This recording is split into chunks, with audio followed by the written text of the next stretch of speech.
Cianjur heboh. Komplotan ini bunuh 9 nyawa karena ditipu dijanjikan penggandaan uang yang bikin warga geger. Cianjur, sebuah kota di Jawa Barat yang sering dijuluki kota santri, sejuk oleh embusan napas Gunung Gede, dan damai dalam bayangan sejarahnya yang kental. Namun, seperti semua tempat tua, Cianjur memiliki lorong-lorong sunyi yang menyimpan bukan hanya kenangan manis, tetapi juga getaran-getaran mitos yang mencekam. Pusat kota tuanya adalah kanvas bisu yang berdiri tegak, dengan bangunan-bangunan kolonial peninggalan Belanda yang kini diselimuti lumut dan cerita. Di sanalah, di antara jalan beraspal yang retak dan toko-toko kelontong yang nyaris gulung tikar, sebuah ketenangan semu bercokol, seolah menjadi selubung tipis yang siap dikoyak oleh tragedi. Di balik ruko-ruko kuno itu, tersembunyi sebuah jalan setapak yang jarang dilalui, menuju area yang disebut oleh warga setempat sebagai Tanah Mati. Bukan karena tanahnya tandus, melainkan karena di sana berdiri beberapa rumah tua yang sudah lama ditinggalkan, kecuali satu. Palet seniman Rangga, sang pertapa dan pahatannya yang sunyi. Rumah yang berbeda itu dihuni oleh Rangga, 35 tahun.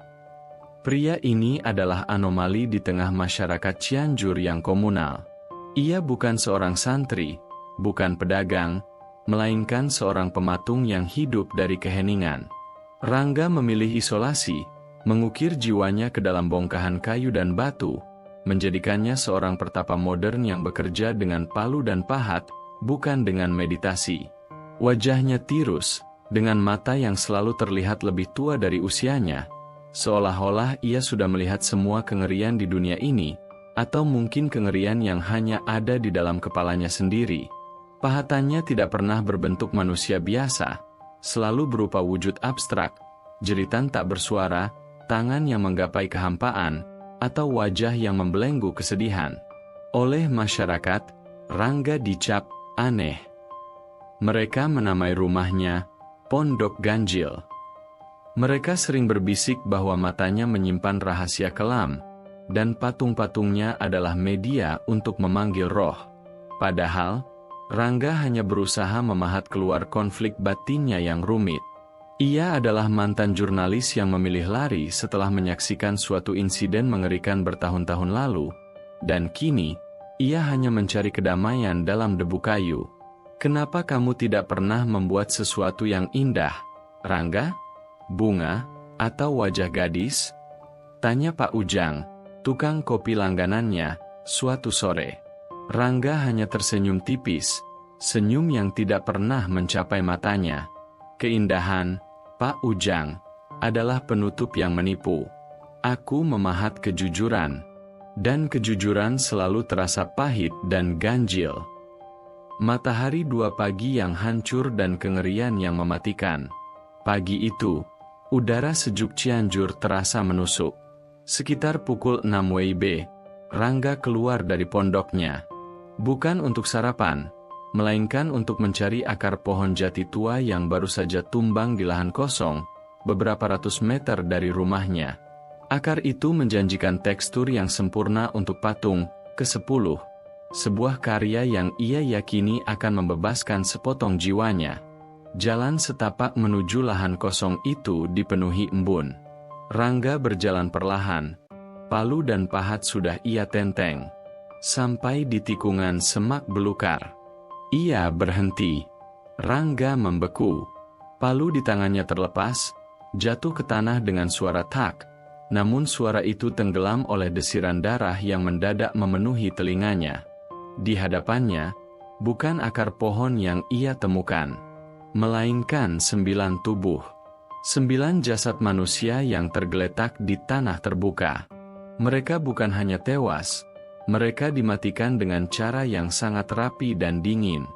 Jasad-jasad itu disusun melingkar, dengan posisi tangan terentang seolah baru saja menyelesaikan sebuah ritual terlarang atau tengah memohon ampun pada langit. Namun, yang membuat Rangga nyaris kehilangan kesadaran adalah wajah para korban. Ekspresi kengerian itu bukan isapan jempol, melainkan pahatan keji dari rasa takut yang absolut. Mulut mereka terbuka lebar, seperti berteriak tanpa suara, mata mereka menatap kosong ke langit pagi yang biru, mata yang kini tak akan pernah melihat fajar lagi. Wajah-wajah itu seolah baru saja bertemu dengan iblis itu sendiri. "Ya Tuhan, apa ini?" desis Rangga. Tubuhnya gemetar bukan karena dingin pagi, melainkan karena teror murni. Ia mundur perlahan, sebelum naluri jurnalis lamanya mengambil alih. Ia melihat sekeliling. Tidak ada perlawanan. Tidak ada bekas seretan. Yang ada hanya lumpur becek, dan di tengah lingkaran jasad itu, terdapat tumpukan abu sisa pembakaran yang masih mengeluarkan asap tipis, dihiasi oleh beberapa lembar uang kertas pecahan 100.000 yang hangus sebagian. Rangga tahu, ini adalah pembunuhan yang akan mengguncang Indonesia, bukan hanya Cianjur. Ia segera meraih ponselnya, jemarinya terasa mati rasa. Koran berita meledak, awal mula inferno. 1 jam kemudian, tempat itu sudah menjadi sarang semut berseragam. Garis polisi dipasang, sirene meraung-raung, mengoyak kesunyian kota tua. Jurnalis dari seluruh Jawa Barat, bahkan Jakarta, sudah memenuhi area itu, haus akan detail tragedi. Di meja ruang interogasi sementara, Rangga menjadi orang pertama yang dimintai keterangan. Wajahnya masih pucat pasi. "Jadi, kamu yang menemukan mereka?" tanya seorang polisi lokal yang kelelahan. "Ya, saya datang untuk mencari bahan patung akar pohon tumbang," jawab Rangga dengan suara serak. "Saya bersumpah, Pak, saya tidak tahu apa-apa. Saya hanya melihat mereka." Mereka disusun melingkar, Rangga. Di tengahnya ada bekas ritual, dan uang hangus. "Ini jelas kasus penipuan penggandaan uang yang berujung brutal," potong Kompol Wibowo, kepala polsek setempat, dengan nada final. Ia sudah membuat kesimpulan. Tiba-tiba, seorang petugas berlari masuk membawa kantong bukti transparan. Di dalamnya, ada patung kecil dari kayu yang belum selesai, berbentuk tangan yang menggenggam sesuatu. "Kompol, ini ditemukan di halaman rumah tersangka. Dan kami menemukan beberapa sisa jampi-jampi di laci kerjanya," lapor petugas itu, matanya penuh kecurigaan saat menatap Rangga. Rangga terperanjat. "Patung itu bukan. Itu patung lama. Patung, tangan hampa, yang belum selesai. Dan saya tidak pernah menyimpan jampi. Itu pasti, itu bukan milik saya." Kompol Wibowo menyeringai sinis. Seorang seniman aneh yang tinggal sendirian, membuat patung tangan misterius, ditemukan pertama di TKP, dan di TKP ada ritual penggandaan uang. "Rangga, semuanya menunjuk padamu." Judul berita cepat tersebar, "Cianjur heboh. Komplotan ini bunuh 9 nyawa karena ditipu dijanjikan penggandaan uang yang bikin warga geger." Dan di benak warga, Rangga adalah bagian dari komplotan itu, si dalang penipu yang bersembunyi di balik topeng seniman. Detektif 2 Inspektur Sena, pelayan keadilan yang skeptis. Tugas penyidikan utama segera diambil alih oleh tim Polda Jabar. Dan disinilah karakter kedua memasuki panggung kekejian ini, Inspektur Sena, 40 tahun. Inspektur Sena adalah antitesis sempurna dari Kompol Wibowo. Jika Wibowo adalah pragmatis yang ingin kasus cepat selesai, Sena adalah seorang idealis yang percaya bahwa kebenaran adalah permata yang harus digali dari tumpukan lumpur kebohongan. Ia memiliki ketenangan luar biasa, mata tajam yang mampu membaca bahasa tubuh, dan rekam jejak yang bersih. Ia selalu berpikir 2 langkah lebih maju dari setiap petunjuk. Saat ia tiba di lokasi, Sena tidak langsung menuju jasad. Ia malah mengamati orang-orang yang berkerumun. Ia melihat rasa takut, kemarahan, dan yang paling ia benci, kepastian menghakimi di wajah warga. "Inspektur, semuanya sudah jelas. Kami sudah punya tersangkanya. Rangga namanya, Pematung eksentrik. Bukti fisik ditemukan di rumahnya. Motifnya, pasti penipuan penggandaan uang yang gagal, lapor Kompol Wibowo dengan bangga. Sena menoleh, memandang Kompol Wibowo dengan tatapan dingin. Tidak ada yang jelas dalam 9 pembunuhan brutal, Kompol. Kecuali kita menemukan kebenaran sejati. Saya akan bicara dengan tersangka. Di ruang interogasi, Sena menatap Rangga yang kini terlihat seperti pahatan rapuh yang siap hancur. Namamu Rangga. Seorang seniman. Mantan jurnalis, kudengar. Sena memulai, nadanya tenang, tidak menghakimi. Ini adalah taktiknya, membuat tersangka merasa nyaman untuk berbicara jujur. Benar, mantan, jawab Rangga pelan. Semua orang di sini, mereka sudah menghukum saya, Inspektur. Mereka bilang saya penipu, pembunuh, bahkan penyihir. Sena mengangguk. Saya tidak peduli apa kata mereka. Saya hanya peduli pada fakta. Beritahu saya lagi, apa yang kamu lihat pertama kali? Rangga menutup mata sejenak. Kengerian, Inspektur. Kengerian yang dipahat ke wajah mereka. Itu bukan hasil tusukan, bukan hasil racun. Itu teror murni. Rangga. Sena mendekat. Ia menunjuk foto bukti patung, tangan hampa, di meja. Ini ditemukan di halamanmu. Mirip dengan barang milik korban yang percaya penggandaan uang. Jelaskan ini. Rangga menatap patung itu dengan jijik. Itu patung, Inspektur. Aku memahatnya saat aku merasa jiwaku kosong. Itu tidak ada hubungannya dengan jampi-jampi. Itu adalah simbol kebutuhan hampa manusia. Tentang keinginan meraih sesuatu yang tidak ada. Ucapan Rangga adalah titik balik bagi Sena. Kebutuhan hampa. Bukan hanya omong kosong. Lalu jampi-jampi yang ditemukan di laci mejamu. Desak Sena. Rangga menggeleng keras, matanya berkaca-kaca. Saya bersumpah, saya tidak pernah melihatnya. Ada seseorang, ada yang sengaja menaruhnya di sana. Seseorang yang ingin saya disalahkan. Seseorang yang membuat panggung ini sempurna, dan saya adalah aktor yang tidak tahu skenarionya. Sena kembali berdiri, ia menatap foto jasad, lalu patung, lalu Rangga. Kamu bilang kamu mantan jurnalis? Kamu tahu cara membuat berita. Kamu tahu bagaimana memanipulasi opini. Tukas Sena tajam, menguji batas Rangga. Saya tahu, Inspektur, balas Rangga. Kali ini suaranya mengandung kejengkelan dan rasa sakit. Dan sayalah korban dari manipulasi itu sekarang. Orang yang melakukan ini, dia pasti orang yang sangat cerdas. Dia tahu cara membelokkan pandangan publik, cara membuat kebohongan terlihat lebih nyata daripada kebenaran itu sendiri. Sena terdiam lama. Ia melihat kejujuran di mata Rangga, atau setidaknya, konflik batin yang sangat besar. Rangga terlihat hancur, bukan karena ketakutan akan tertangkap, melainkan karena difitnah. Baiklah, Rangga. Untuk saat ini, kamu masih berstatus tersangka. Tapi dengarkan baik-baik. Aku akan mencari kebenaran, bukan hanya yang termudah. Aku merasakan ada kejanggalan dalam semua bukti yang terlalu rapi ini. Jabat tangan jaringan yang mulai terungkap.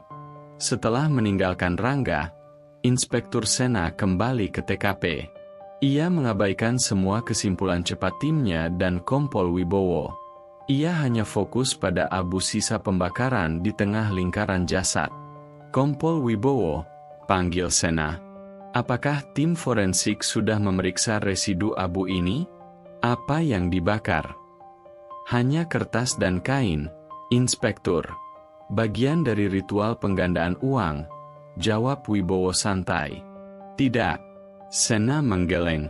Perhatikan, Wibowo. Abu ini terlalu bersih.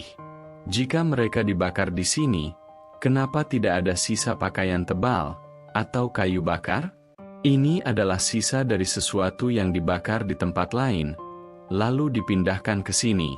Seseorang sedang membuat narasi.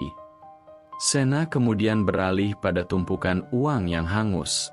Ia melihat sebuah logo kecil yang hampir tidak terlihat, logo sebuah koperasi simpan pinjam lokal.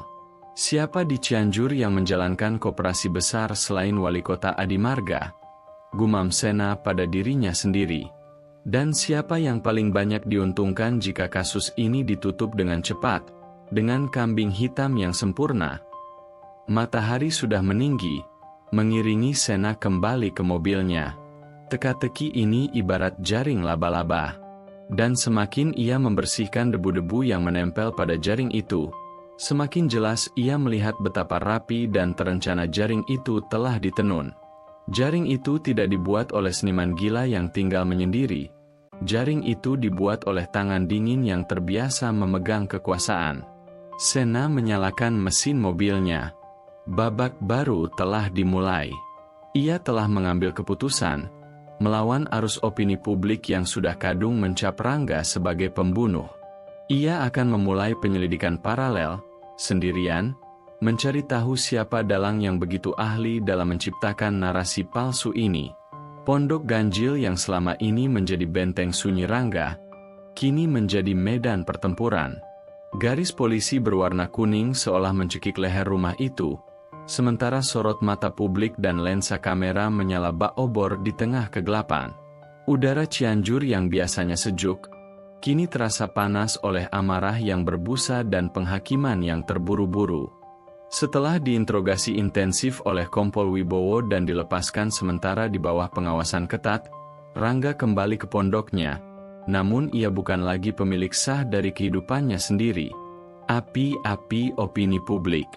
Di luar gerbang Pondok Ganjil, kerumunan warga berteriak-teriak, kata-kata mereka tajam seperti pecahan kaca yang dilemparkan. Mereka tidak butuh fakta, mereka butuh kambing hitam, dan Rangga, sang seniman aneh yang selalu menyendiri, adalah target yang empuk. Pembunuh, kembalikan uang kami, teriak seorang ibu, matanya merah. Gila! Dia pikir bisa mengelabui kami dengan patung-patung mistisnya. Sahut pria lain, suaranya bergetar. Rangga berdiri di balik jendela usangnya. Bayangannya terdistorsi oleh kaca yang berdebu. Jantungnya berdentum seperti genderang perang, bukan karena takut pada ancaman fisik, melainkan karena rasa sakit dari fitnah yang menghancurkan seluruh eksistensinya. Ia selalu mengira bahwa penderitaan terburuk adalah kesendirian. Ia baru sadar, penderitaan yang lebih keji adalah dikelilingi ribuan orang yang membencinya tanpa alasan yang benar. Tiba-tiba, ponselnya bergetar. Sebuah pesan dari nomor tak dikenal. Lihatlah hasil karyamu, Rangga. 9 pahatan ketakutan yang sempurna. Kau hebat, tapi permainanmu harus berakhir. Rangga merasakan darahnya surut. Pesan itu seolah menusuknya tepat di ulu hati. Seseorang sedang mempermainkannya. Seseorang yang sangat dekat dengan kejahatan itu. Seseorang yang menikmati penderitaannya. Siapa yang mengirimnya?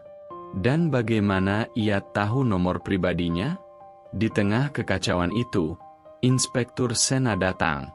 Ia menerobos kerumunan massa dengan ketenangan seorang pendekar yang melangkah di medan perang.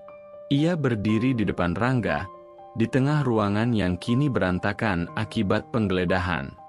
Dengar, Rangga, kami menemukan lebih banyak bukti. Sena meletakkan 2 buah kantong bukti di meja kerja Rangga. Patung, tangan hampa, itu kini menjadi saksi bisu yang memberatkanmu. Dan ini. Sena membuka kantong kedua. Di dalamnya terdapat sebuah buku catatan lusuh dengan sampul kulit. Bukan milik Rangga, namun ditemukan tersembunyi di tumpukan buku sketsa miliknya. Ini adalah buku catatan milik salah satu korban, Slamet. Kami menemukan catatan transaksi, dan anehnya, di halaman terakhir, Ada sketsa kasar yang sangat mirip dengan patung tangan yang kau buat. Di bawahnya tertulis, janji hampa di pondok sang rupa.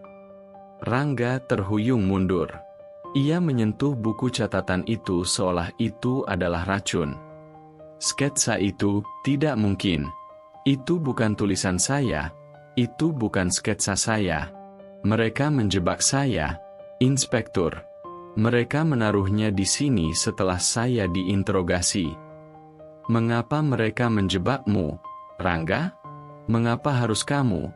Tanya Sena, matanya menyelidik, mencari kebohongan sekecil apapun di wajah Rangga. Saya tidak tahu. Mungkin karena saya mudah. Saya aneh. Saya tidak punya siapa-siapa yang membela saya. Rangga meremas rambutnya frustrasi. Saya hanya membuat patung. Tapi orang itu, dia menjadikan saya patung hidup dari kebohongan. Sena melihat keputusasaan Rangga yang sejati.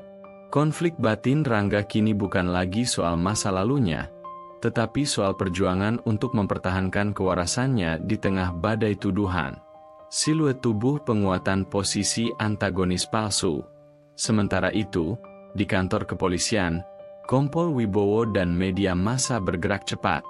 Mereka mengadakan konferensi pers mendadak, mengumumkan penemuan buku catatan dan patung di rumah Rangga sebagai bukti kunci. Di layar televisi, muncul wajah Bapak Wali Kota Adi Marga, 55 tahun, figur terhormat yang selalu tampil dengan kemeja batik terbaik dan senyum yang meyakinkan, memberikan pernyataan. Wali Kota Adi Marga, saya sangat menyesalkan. Kota kita yang damai ternoda oleh kebrutalan yang tak termaafkan. Pelaku telah menunjukkan sifat dingin dan terencana. Saya menyerukan kepada seluruh masyarakat Cianjur untuk tetap tenang dan menyerahkan sepenuhnya kepada aparat kepolisian yang telah bekerja keras menemukan bukti yang tak terbantahkan di Pondok Ganjil. Mari kita doakan para korban penipuan penggandaan uang yang keji ini mendapatkan keadilan secepatnya. Kata-kata Wali Kota Adi Marga bagaikan minyak yang disiramkan ke kobaran api. Ia menggunakan jargon, penipuan penggandaan uang, dan Pondok Ganjil, berulang kali, secara efektif memaku citra Rangga sebagai penjahat di benak publik. Kembali ke pondok, Rangga melihat berita itu di televisi kecilnya. Ia mencengkeram remote hingga buku jarinya memutih. Lihat dia, Inspektur. Wali kota itu. Dia tidak pernah datang ke pondok saya. Dia tidak tahu apa-apa, tapi dia berbicara dengan kepastian yang mengerikan. Dia seolah menikmati setiap kata yang dia lontarkan. Rangga berteriak, suaranya parau. Sena mengamati reaksi Rangga. Kecurigaanmu terhadap wali kota, kenapa? Kamu punya masalah dengannya. Saya tidak kenal dia, Inspektur. Tapi, Anda harus melihat matanya. Itu bukan mata duka cita. Itu mata dalang yang puas. Dia tahu persis apa yang dia bicarakan. Dia seolah sedang memastikan naskah yang dia tulis berjalan sesuai rencana.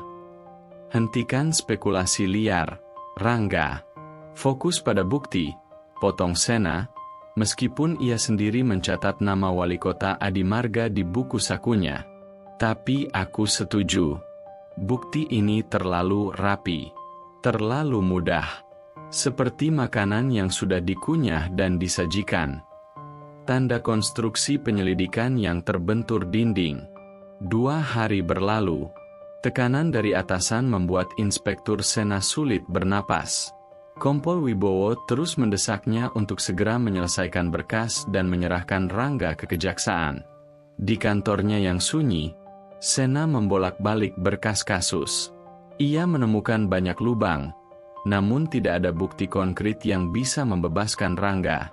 Patung dan catatan ditemukan di properti Rangga. Meskipun Rangga membantah, publik hanya melihat kepemilikan. Motif, penipuan penggandaan uang. Meskipun terdengar murahan, tumpukan uang hangus di TKP menjadi narasi kuat. Kesaksian, penjual warung yang melihat Rangga bertemu korban. Kesaksian itu menguatkan alibi palsu si pelaku sejati.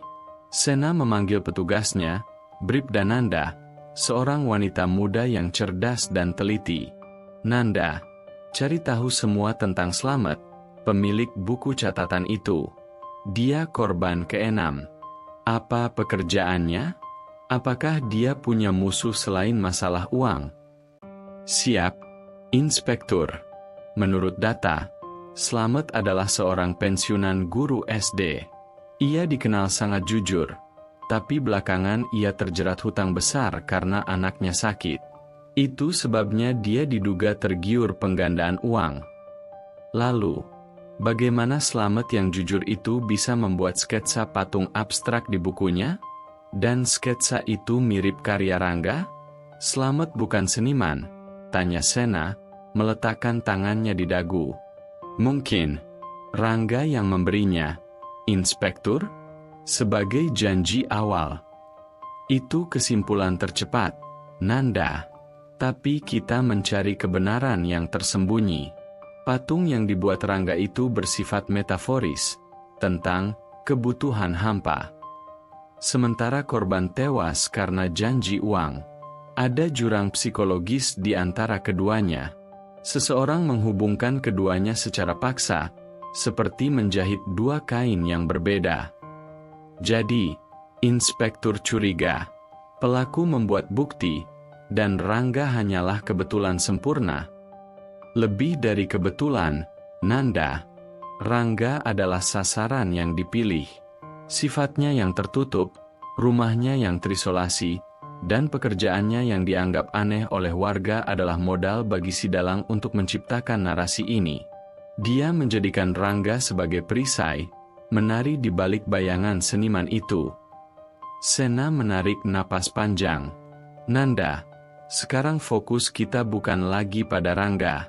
Fokus kita adalah mencari celah di panggung yang dibuat sangat sempurna ini. Lacak kancing mewah yang saya temukan di TKP. Cari tahu wali kota Adimarga, selidiki rekam jejak keuangan dan proyek-proyeknya. Lakukan ini diam-diam. Jangan sampai Kompol Wibowo atau siapapun tahu.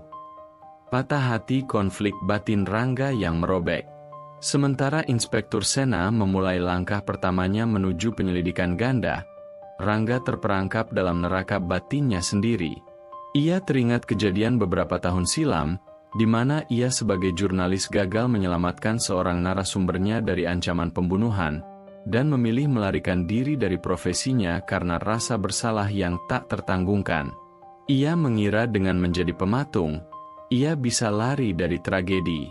Namun, tragedi itu kini mengejarnya. Kali ini menjadikannya tokoh utama yang paling dibenci. Ia duduk di studio kerjanya, menatap bongkahan batu marmer yang belum tersentuh. Tangannya gemetar. Ia tidak bisa memahat. Pahatan membutuhkan ketenangan jiwa, dan jiwanya kini berhamburan seperti pasir dihempas badai. Pintu studionya terbuka, dan muncul Sena yang kembali tanpa seragam, hanya kemeja kasual. Kenapa Anda kembali, Inspektur? Mau menjerat saya dengan bukti baru? Tanya Rangga sinis. Aku hanya ingin melihat patungmu, Rangga. Tunjukkan padaku kebutuhan hampa yang kau maksud, pinta Sena. Rangga menunjuk patung yang ia buat setahun lalu, berupa sosok tanpa kepala yang berlutut dengan tangan terbuka lebar, seolah menanti hujan emas dari langit. Ini dia, Inspektur. Patung yang dibuat dari kebohongan kolektif. Orang-orang selalu ingin lebih, ingin mendapatkan tanpa berusaha. Mereka tertipu oleh janji-janji penggandaan uang karena mereka sudah lama memahat kebutuhan hampa ini di dalam diri mereka. Dan si pembunuh menggunakan kelemahan itu untuk membunuh mereka, lalu menjebakmu, simpul Sena pelan. Rangga, aku harus jujur. Bukti-bukti yang mereka miliki sangat kuat. Besok, mereka mungkin akan resmi menahanmu. Air mata Rangga menetes. Ia menatap Sena dengan tatapan memohon yang menyayat hati. Jangan biarkan mereka menang, Inspektur. Saya mungkin aneh, Saya mungkin seorang pecundang yang lari dari masa lalu. Tapi saya bukan pembunuh. Tolong, saya hanya ingin kebenaran yang utuh. Sena menepuk bahu Rangga sebentar, sebuah isyarat langka. Aku tidak menjanjikanmu kebebasan, Rangga. Aku menjanjikanmu keadilan. Aku akan mencari siapa dalang yang menanamkan kebohongan ini di sekitarmu. Siapapun dia, seberapapun tinggi jabatannya. Anggaplah penahananmu besok sebagai pintu masuk. Pintu masuk ke dalam sarang laba-laba yang sesungguhnya. Kata-kata Sena adalah seutas tali yang menyelamatkan Rangga dari jurang keputusasaan. Rangga tahu, pertarungan sesungguhnya baru saja dimulai. Ia harus bertahan dalam penjara, opini publik dan hukum sementara Sena menari dalam gelap, mencari si pembuat topeng sejati. Suara gerbang besi yang berderit dan ditutup dengan bunyi blam, seolah menjadi palu godam yang mengunci takdir Rangga. Ia kini resmi ditahan, dikurung bukan karena ia terbukti bersalah, tetapi karena ia adalah jawaban paling mudah bagi hiruk-pikuk yang diciptakan oleh 9 jasad. Di luar sel, Cianjur masih diselimuti arogansi penghakiman. Media menjadikan Rangga sebagai monster yang menyamar di balik keheningan studio pahatnya. Namun, di balik hiruk-pikuk itu, ada satu pikiran yang tak tertaklukkan oleh kesimpulan cepat, pikiran Inspektur Sena. Timbangan dua konflik batin di malam sunyi. Malam itu, kantor Polres Cianjur sunyi. Hanya ada Sena di mejanya, dikelilingi tumpukan berkas yang menjulang seperti gunung es. Ia menatap foto-foto bukti, patung, tangan hampa, milik Rangga, sketsa yang ditemukan di buku korban selamat, dan kancing jas mewah yang ia temukan tersangkut di semak-semak dekat TKP, kancing yang tidak pernah ia serahkan ke Kompol Wibowo sebagai bukti resmi. Sena tahu, bukti yang memberatkan Rangga adalah terlalu koheren. Dalam kasus pembunuhan massal yang brutal, jejak yang tersisa biasanya adalah kekacauan, bukan narasi yang tersusun rapi. Ini seperti puisi yang dipaksakan. Buku catatan selamat, sketsa patung yang mirip dengan karya Rangga. Terlalu kebetulan. Patung, tangan hampa. Metafora Rangga tentang kehampaan, disalahartikan sebagai janji palsu. Keberadaan Rangga, sang pertapa yang menjadi tetangga sempurna bagi tragedi. Ini bukan kebetulan, ini adalah arsitektur kebohongan, gumam Sena, menyeka wajahnya yang kelelahan. Konflik batin menggerogotinya. Hatinya, sebagai pelayan keadilan, menolak narasi yang disodorkan timnya. Namun logikanya, sebagai seorang perwira, terbentur oleh perintah atasan dan tekanan publik. Ia meraih telepon dan menghubungi istrinya, Diana. Aku pulang terlambat, Di. Kasus ini rumit. Rangga, bukankah semuanya sudah jelas, Mas? Dia sudah ditahan. Berita di TV bilang dia yang menipu semua korban itu. Suara Diana terdengar khawatir. Itulah masalahnya, Di. Semuanya terlalu jelas. Terlalu mudah. Sena berbisik, nadanya berat. Pembunuh sejati tidak akan meninggalkan jejak yang semudah ini untuk ditemukan.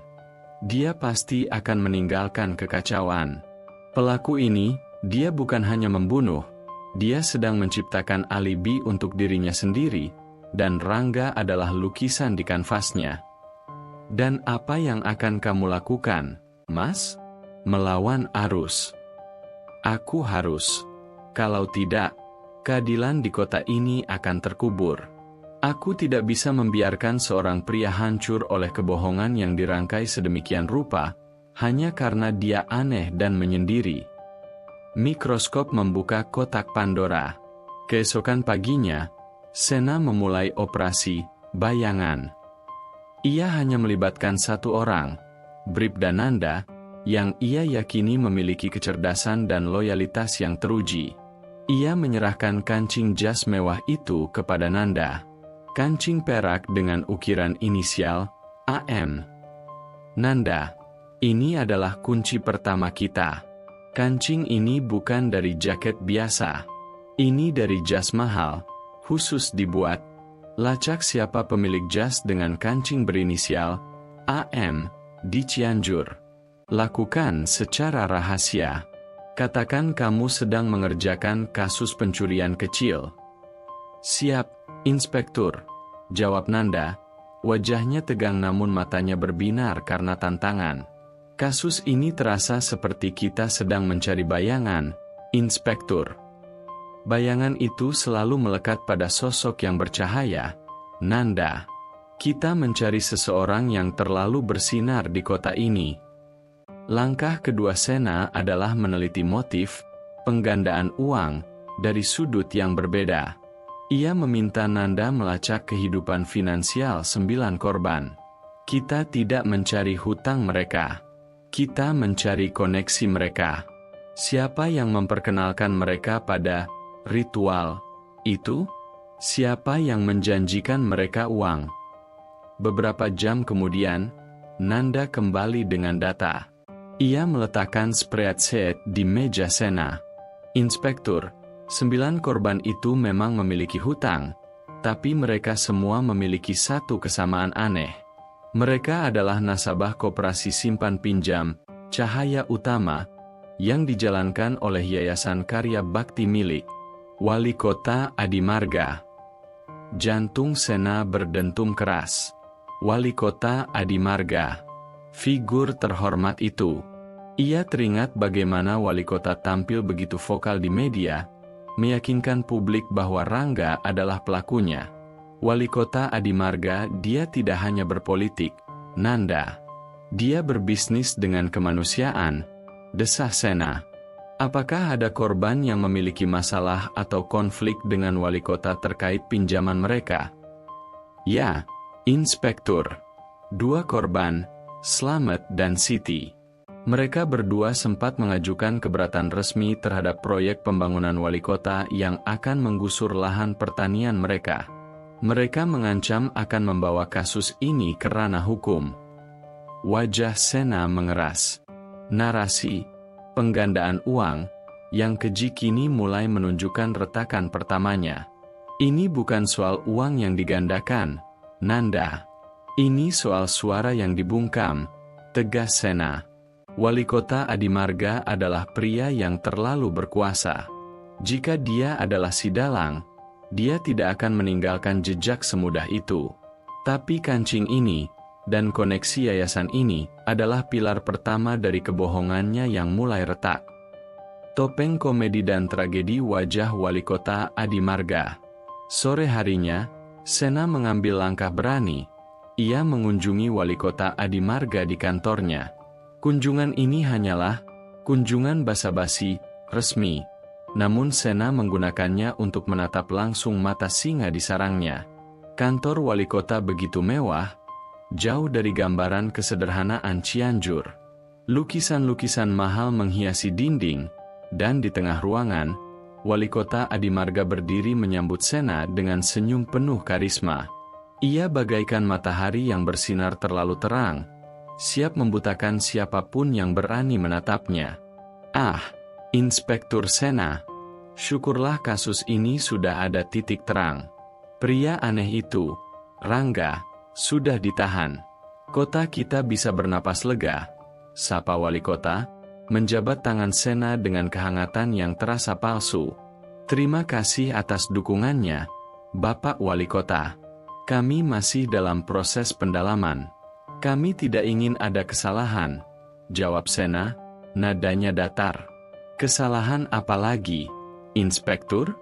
Bukti sudah ada. Dia menipu warga dengan janji uang. Warga kami sudah cukup menderita. Wali kota duduk, tangannya mengait. Lagi pula, mengapa Rangga begitu terobsesi dengan patung? Bukankah lebih baik ia jadi pengusaha yang membantu pembangunan kota? Seperti saya.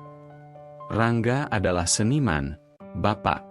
Ia memahat kebenuan jiwanya, sementara Bapak memahat masa depan kota. Sena membalas, sepotong sindiran halus yang hanya bisa ditangkap oleh telinga tajam. Hahaha, Anda humoris, Inspektur. Wali kota tertawa renyah.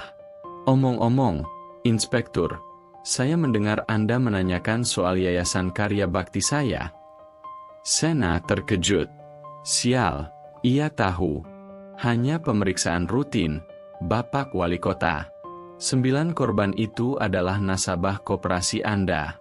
Kami perlu memastikan tidak ada kaitan antara koperasi dengan penipuan yang dilakukan Rangga. Sena berbohong dengan tenang. Wali Kota tersenyum. Senyumnya kini terasa licin. Tentu saja tidak ada, Inspektur. Saya bahkan tidak mengenal mereka secara pribadi. Saya hanya menyediakan pintu. Mereka yang memilih untuk masuk. Dan soal Rangga, biarkan dia membusuk di sana. Itu hukuman yang setimpal untuk orang yang merusak citra kota ini. Saat wali kota bergerak untuk mengambil secangkir teh, Sena melihat inisial AM yang terpahat samar di emas cincin wali kota. Ia mengaitkannya dengan inisial di kancing jas. Koneksi itu, meskipun hanya berupa 2 huruf, kini menjadi rantai besi yang mengikat kecurigaannya. Rantai 2 benang kusut di tangan Sena. Setelah meninggalkan kantor wali kota, Sena segera menemui Rangga di sel tahanan. Ia merasa harus memberitahu Rangga apa yang ia temukan, meski hanya berupa petunjuk samar. Aku melihat dia, Rangga. Wali kota Adimarga. Sena memulai, berbicara perlahan agar tidak didengar sipir. Wajah Rangga yang selama ini muram, mendadak berbinar. Dia kan? Dia yang membuat semua ini? Saya tahu, Inspektur. Saya tahu. Tenang. Kami menemukan koneksi. Semua korban adalah nasabah koperasi wali kota. 2 di antaranya menentang proyeknya. Dan aku yakin kancing jas yang kutemukan adalah miliknya. Dia tahu persis bagaimana cara membunuh 9 orang itu, dan cara menjebakmu. Tapi kenapa harus saya? Apa hubungannya saya dengan wali kota yang sombong itu? Tanya Rangga, kebingungan. Tugasmu sekarang adalah mencari tahu, Rangga. Pikirkan, siapapun yang menjebakmu, dia pasti tahu banyak tentang kamu. Lebih dari yang kamu sadari. Apakah kamu pernah menulis artikel tentang wali kota di masa lalu? Apakah kamu punya musuh yang bekerja untuk wali kota? Rangga terdiam, bola matanya bergerak cepat, menyelami lautan kenangan kelam yang ingin ia kubur. Ia ingat masa lalunya sebagai jurnalis investigasi yang berani, dan daftar panjang musuh yang ia ciptakan. Ada 1 artikel lama, Inspektur. 7 tahun lalu, sebelum saya lari dari Jakarta. Sebuah artikel yang mengulas dugaan korupsi besar-besaran di sebuah perusahaan kontraktor. Saya ingat, wali kota Adimarga adalah salah satu komisarisnya sebelum dia menjabat. Dinding sel yang dingin itu seolah menyala. Sena menarik napas tajam. Dia bukan hanya menjebakmu, Rangga. Dia sedang membalas dendam. Dia menghapus musuh-musuhnya dan pada saat yang sama, ia menyingkirkan hantu masa lalunya, jurnalis yang hampir mengungkapnya. 9 nyawa itu hanyalah pion. Kamu adalah target utamanya. Mendengar itu, mata Rangga yang biasanya dipenuhi keputusasaan kini berkobar. Konflik batinnya berubah wujud. Dari perjuangan melawan fitnah menjadi perjuangan untuk bertahan hidup dan memenangkan kebenaran. Inspektur Sena, kata Rangga, suaranya tenang namun kuat. Saya akan bertahan di sini. Saya akan mencari tahu lebih banyak dari ingatan saya. Tapi Anda harus cepat. Sebelum wali kota itu menemukan bahwa Anda sedang berburu di balik bayangannya. Sena mengangguk. Ia meninggalkan sel itu dengan satu keyakinan penuh. Ia tidak hanya melawan seorang pembunuh, ia melawan kekuatan yang terlembaga. Sebuah kotak Pandora telah terbuka, dan kini, ia harus berhati-hati agar kebenaran di dalamnya tidak lenyap ditiup angin kekuasaan. Misi penyelidikan ganda yang penuh risiko kini benar-benar dimulai.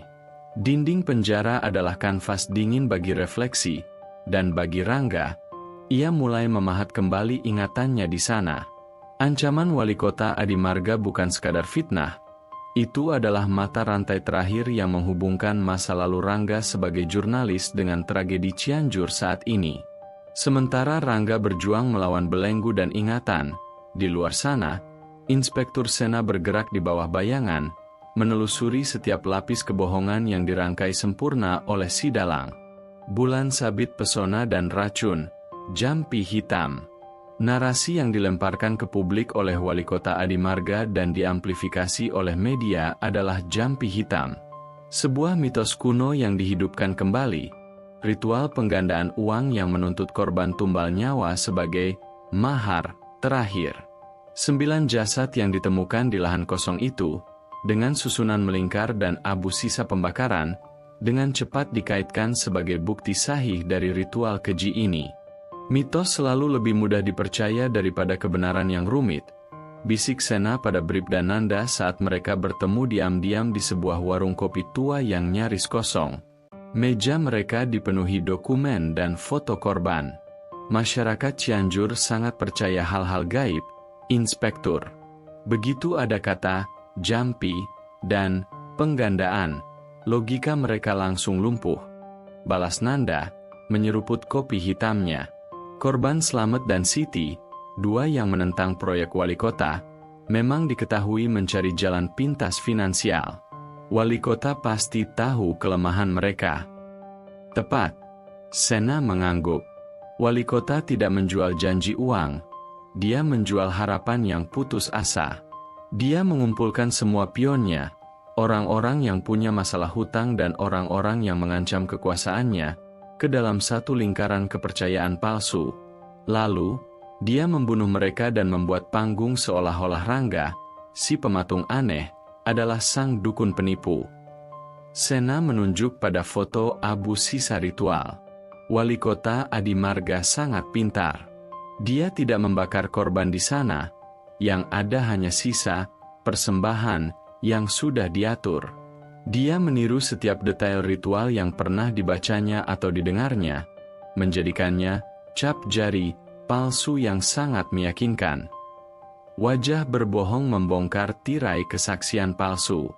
Langkah krusial Sena berikutnya adalah membongkar kesaksian palsu yang paling memberatkan Rangga, kesaksian dari Ibu Tini, seorang penjual warung yang mengaku melihat Rangga bersama para korban di malam pembunuhan. Sena dan Nanda mendatangi warung Ibu Tini, bukan sebagai penyidik, melainkan sebagai pembeli. Wah, Ibu Tini sekarang terkenal, ya. Warung Ibu jadi saksi sejarah penangkapan pembunuh keji itu, kata Sena santai, memesan 2 bungkus nasi uduk. Ibu Tini, seorang wanita paruh baya dengan sorot mata lelah, tersenyum bangga. Alhamdulillah, Pak.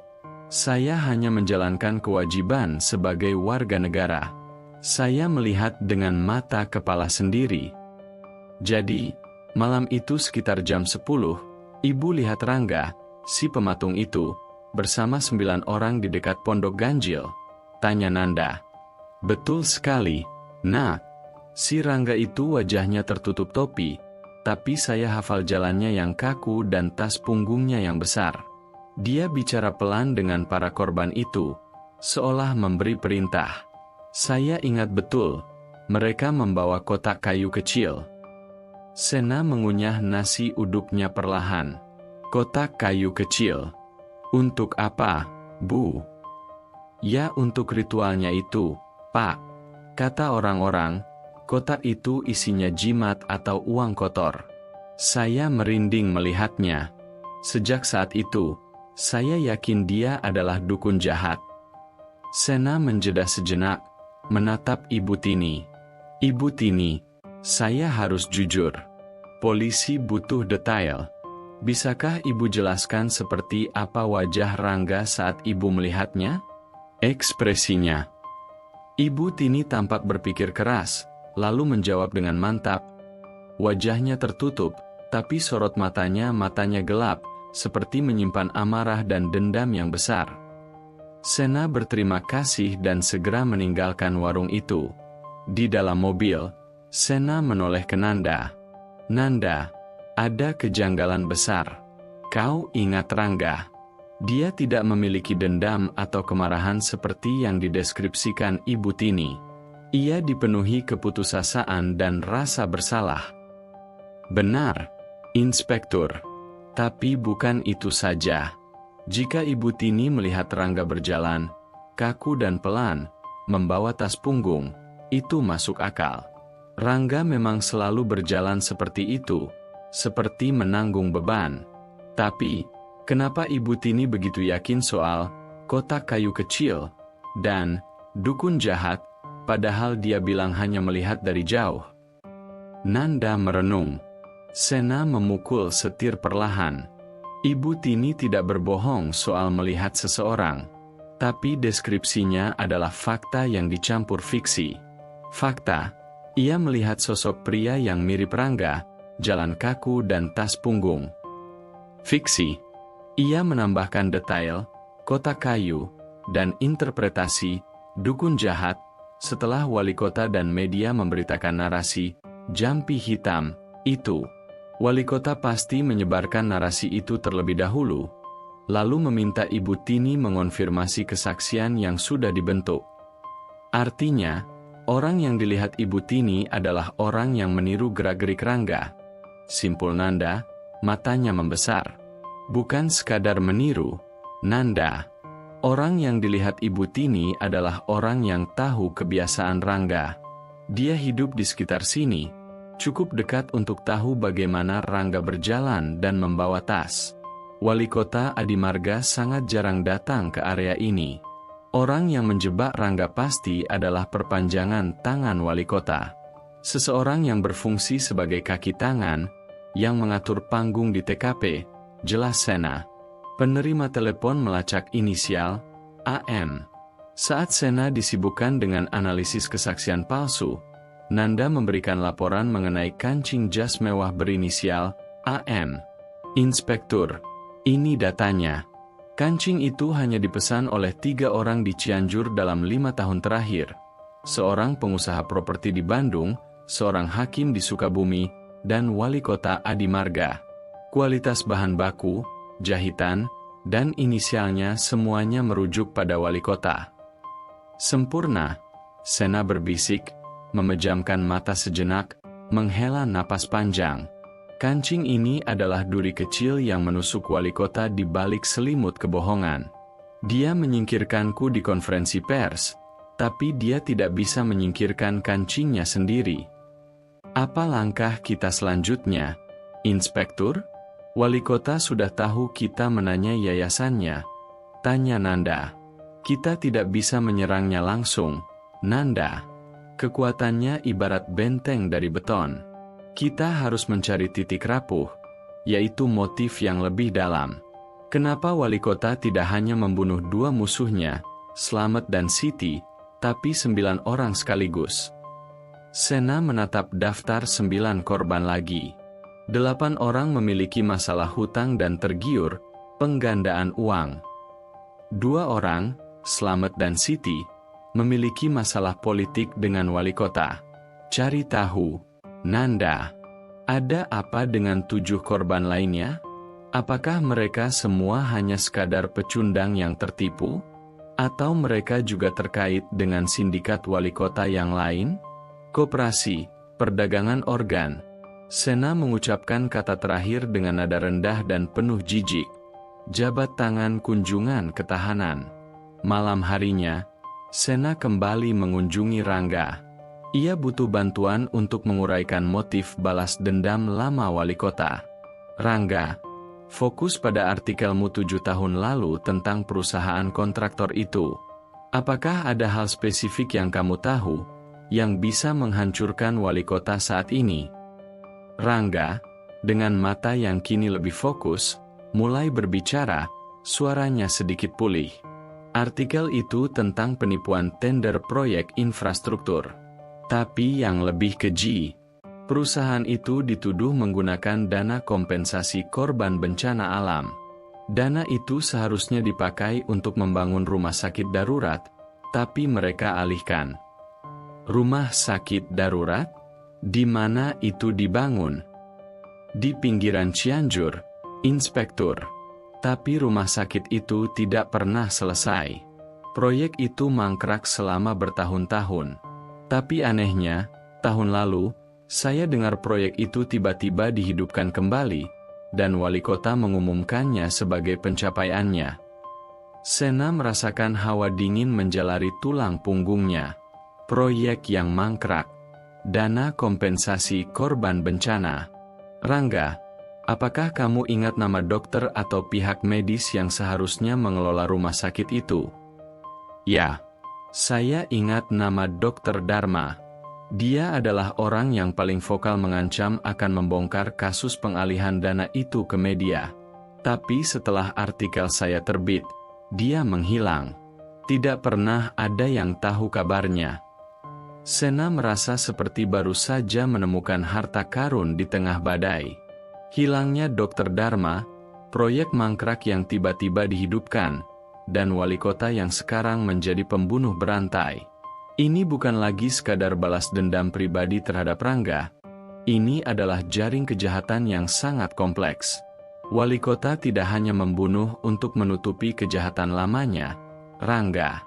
Dia membunuh untuk melanjutkan kejahatan barunya. Simpul Sena, suaranya mantap. Dia menyembunyikan kejahatan yang lebih besar di balik kedok, penggandaan uang. Dan kejahatan itu pasti melibatkan fasilitas medis. Di malam yang pekat, dengan Rangga yang kini menjadi sekutu di balik jeruji, dan Sena yang memegang kancing jas sebagai senjata rahasia, penyelidikan ganda memasuki babak yang paling berbahaya. Wali kota Adimarga, si dalang yang terlalu bersinar, akan segera merasakan bayangan keadilan yang mendekat. Selubung kerahasiaan yang menyelimuti operasi bayangan Inspektur Sena terasa semakin berat, seolah ia memanggul awan gelap sendirian. Setiap langkah yang ia ambil adalah permainan catur yang berisiko, di mana wali kota Adimarga, si raja yang bersinar, mampu melihat sebagian besar papan permainan. Namun, Sena punya satu senjata yang tak dimiliki sang wali kota, keraguan yang diasah oleh nurani. Keraguan itu mendorongnya untuk mencari sinyal-sinyal samar yang sengaja diabaikan oleh penyidikan resmi. Kotak file kartu 2 menelusuri jejak mati Dr. Dharma. Langkah pertama Sena adalah menggali kembali kisah Dr. Dharma, nama yang dilemparkan Rangga dari balik jeruji. Dr. Dharma adalah hantu masa lalu wali kota yang seharusnya sudah tenang di kuburan kebohongan. Sena dan Nanda bekerja di luar jam dinas, menggunakan komputer pribadi Nanda yang tidak terhubung dengan jaringan kepolisian. Nanda, cari semua yang tersisa tentang Dr. Dharma. Dia menghilang 7 tahun lalu, saat Rangga menerbitkan artikel tentang dana kompensasi bencana itu. Fokus pada hubungan dia dengan proyek rumah sakit mangkrak yang sekarang diklaim wali kota. Perintah Sena. Nanda mengetuk-ngetuk keyboard dengan cepat. Menemukan sesuatu, Inspektur. Setelah Dr. Dharma menghilang, asetnya, termasuk sebuah klinik kecil di pinggiran kota, dijual murah. Pembelinya adalah Yayasan Karya Bakti milik wali kota Adimarga. Sena menyandarkan punggung ke kursi, senyum tipis, dingin, terukir di bibirnya. Yayasan lagi. Wali kota ini benar-benar pandai menyembunyikan kejahatan di balik jubah amal. Dia mengambil klinik kecil itu, pasti sebagai tempat bersembunyi untuk proyek rumah sakit yang sebenarnya. Proyek yang tidak memerlukan dana kompensasi, Nanda. Proyek yang berdarah. Maksud Inspektur. Ingat 9 korban itu, Nanda. Mereka meninggal karena kengerian yang dipahat di wajah mereka. Bukan sekadar dicekik atau diracun. Mereka mungkin menyaksikan atau mengalami sesuatu yang luar biasa mengerikan sebelum nyawa mereka diambil. Aku yakin, kejahatan ini jauh lebih besar dari sekadar balas dendam dan penipuan uang. Sena mengambil foto-foto TKP 9 jasad. Ia membandingkan lokasi penemuan mereka dengan peta Cianjur. TKP terletak di lahan kosong, dekat dengan Pondok Ganjil Rangga. Tapi lihat, Nanda, klinik bekas Dr. Dharma yang sekarang milik Yayasan Wali Kota, letaknya hanya 1 kilometer dari TKP. Ini bukan kebetulan geografis, ini pertimbangan logistik. Mikroskop bukti yang hilang dan inkonsistensi forensik. Sena tahu, Wali Kota tidak mungkin melakukan pembunuhan itu sendirian. Ia pasti memiliki kaki tangan. Ia kembali ke berkas forensik yang disusun tim Kompol Wibowo, mencari inkonsistensi yang tercecer. Luka-luka ini, Nanda, Sena menunjuk pada laporan otopsi. Semua korban mengalami trauma tumpul yang tidak fatal, tapi yang menyebabkan kematian adalah pendarahan dalam dan syok hebat. Mereka disiksa dengan sangat rapi, tidak meninggalkan banyak bekas di permukaan. Bukankah Kompol Wibowo menyimpulkan itu akibat ritual jampi hitam yang brutal, Inspektur? Ya, ritual itu, narasi palsu yang menutupi kejahatan yang sebenarnya. Perhatikan bagian ini. Sena menunjukkan catatan forensik tentang waktu kematian. Waktu kematian 9 korban ini tercatat berdekatan, dalam rentang 2 jam, sekitar tengah malam. Tapi untuk menghasilkan kematian sekeji ini, itu membutuhkan tempat yang aman, terisolasi, dan banyak waktu persiapan. Jadi, pembunuhan tidak terjadi di TKP. Tentu tidak. TKP hanyalah panggung pertunjukan. Pembunuhan terjadi di tempat lain. Tempat yang tertutup dan dekat. Aku bertaruh, klinik bekas Dr. Dharma itu adalah sarang mereka. Klinik yang kini menjadi kedok amal. Tiba-tiba, Nanda berseru, "Inspektur, saya menemukan sesuatu yang sangat ganjil. Di berkas forensik korban selamat, ada catatan kecil dari dokter forensik yang pertama kali bertugas. Dokter itu mencatat adanya sayatan sangat halus, mungkin akibat alat bedah, di bagian abdomen, yang ditutup dengan terampil." Sena merasakan hawa dingin. Sayatan halus. Alat bedah. Sayatan halus yang ditutup dengan terampil? Ini bukan pekerjaan dukun bodoh, Nanda. Ini pekerjaan seorang profesional medis. Dan itu tidak fatal, yang berarti sayatan itu dibuat sebelum atau segera setelah kematian. Untuk apa? Organ, Inspektur. Mereka mengambil sesuatu dari korban sebelum membuang jasadnya. Lirih Nanda, wajahnya pucat. Sindikat perdagangan organ. Motif yang jauh lebih keji dan gelap daripada sekadar balas dendam. 9 nyawa itu, selain 2 musuh politik wali kota, kemungkinan adalah stok yang dikumpulkan wali kota melalui Yayasan Koperasi Simpan Pinjamnya, menggunakan umpan penggandaan uang. Kunci mencari sang kaki tangan, signal yang terlupakan. Sena kini fokus pada kaki tangan yang meniru gerakan Rangga, dilihat oleh Ibu Tini, dan yang mungkin melakukan sayatan-sayatan profesional ini. Siapa di lingkaran wali kota yang memiliki kemampuan medis? Nanda? Siapa yang bisa menjadi dalang sekaligus pengeksekusi di lapangan? Nanda memeriksa daftar staf Yayasan Karya Bakti yang berafiliasi dengan wali kota. Ada nama Dr. Hasan, seorang dokter bedah yang pernah bekerja di Jakarta. Sekarang dia menjabat sebagai Kepala Divisi Kesehatan di Yayasan Wali Kota. Dr. Hasan, ulang Sena, seorang dokter yang beralih ke Yayasan Amal di Cianjur. Itu aneh. Cari tahu rekam jejak Dr. Hasan. Apakah dia memiliki hubungan lama dengan wali kota Adi Marga? Penelusuran Nanda segera menghasilkan penemuan yang mengejutkan. Dr. Hasan bukan hanya bawahan wali kota. Ia adalah mantan rekan bisnis wali kota di perusahaan kontraktor 7 tahun lalu, saat Rangga menerbitkan artikel. Dr. Hasan menghilang dari peredaran setelah skandal itu, sama seperti Dr. Dharma. Dr. Hasan dia adalah dokter bedah, teman lama wali kota, dan sekarang dia ada di Cianjur, bekerja di bawah payung Amal. Dia adalah kaki tangan sempurna. Orang yang dilihat Ibu Tini, yang berjalan kaku, dengan tas punggung, pasti Dr. Hasan. Simpul Sena dengan nada kemenangan yang dingin. Dr. Hasan yang menjalankan operasi di klinik, dan dia yang mengatur panggung kebohongan untuk menjebak Rangga. Topeng komedi dan tragedi wali kota membalas serangan. Tepat ketika Sena merasa telah menyusun kepingan teka-teki, guncangan datang dari pusat kekuasaan. Kompol Wibowo, yang selama ini menjadi boneka wali kota, tiba-tiba memanggil Sena untuk rapat darurat. Di ruang rapat, Kompol Wibowo tampak murka. "Inspektur Sena, apa-apaan ini? Saya dengar tim Anda, Bribda Nanda, menanyakan wali kota Adimarga di lingkungan rahasia. Bahkan sampai melacak inisial kancing jasnya. Anda telah melampaui batas."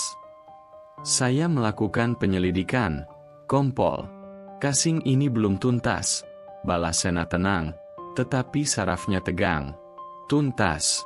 Kasus ini akan ditutup besok. Tersangka Rangga sudah mengakui perbuatannya." Wibowo melempar sebuah berkas.